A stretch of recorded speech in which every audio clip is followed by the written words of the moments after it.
Yo mga kap, welcome back. Maraming po salamat kayo nakabalik sa ating channel. Kapuntas page po, mabatis nyo ng magandang umaga, hapon, gabi. Magandang gwapo po ngayon lahat. Magandang may snow hapon dito sa amin sa Chicago. Yan, nag-i-snow. The whole day mag-i-snow today, so medyo malamig. But thank you so much mga kap. Umpisa na natin. Reaction ko lang, no, 2:30 ng madaling araw, nag-umpisa ang laban dito sa amin sa Chicago. Kaya puyatan na naman. Hindi na ako nakapag-live video kapag hindi ako makapag-ingay, natutulog na ang lahat. But bigay ko lang sa inyo yung ating reaksyon sa naging laban ni Kai Sotto. I was happy. Kai Sotto have a solid game, no? With 9 points and 5 rebounds. Yan. Mababa lang yung kanyang shot attempt. I think 4-4-4 nga siya, 100% yung kanyang field goal. Meron din siyang N1. At siya po ay nakapagtala rin ng 2 blocks. I believe 2 shot blocks. At wala siyang turnover. So yun ang mahalaga. Maganda po yung pinakita ng ating pambato. Plus and minus is plus 20 ang ating pambato. So dyan po maganda yung resulta ng kanyang laro na yan. Mababa yung minuto para sa akin, 12 minutes. Sana nataasan pa.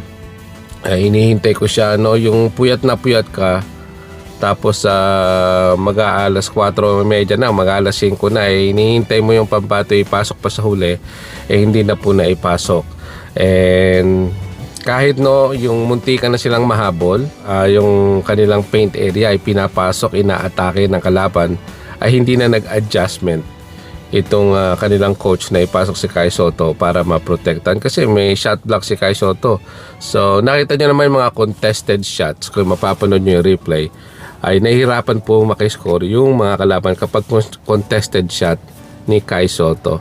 And of course, siyempre makakalusot yung iba, but that's the name of the game. Hindi naman kailangan palaging palaging mako-contest mo, makaka-apekto yung pag-contest, but yung effort at least nandoon. But 5 rebounds with Kai Sotto. Kung paglaruin mo siya siguro ng mga 25 minutes, pwede niyang ma-double yung resulta na yan.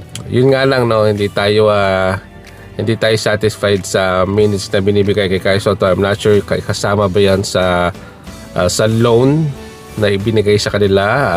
May limit lang ba ang minutes ni Kai Sotto? We don't know. Sa free throw line ng ating pambato is 1 for 1, so 100% po siya. Kaya all in all, yung field goal at kanyang free throws ay nasa 100%, walang sablay and wala siyang turnover. Kapag shot block din siya. So we're very happy na yan na naging laban nating pambato. May laban na naman sila mamaya, so abangan nyo mga kap. Sana mabigyan pa ng ibang minutes si Kai Sotto, o marami pang minutes itong ating pambato si Kai Sotto. Thank you so much mga kap. I'm really happy na healthy si Kai Sotto, and thank you, have a nice day. Bye bye.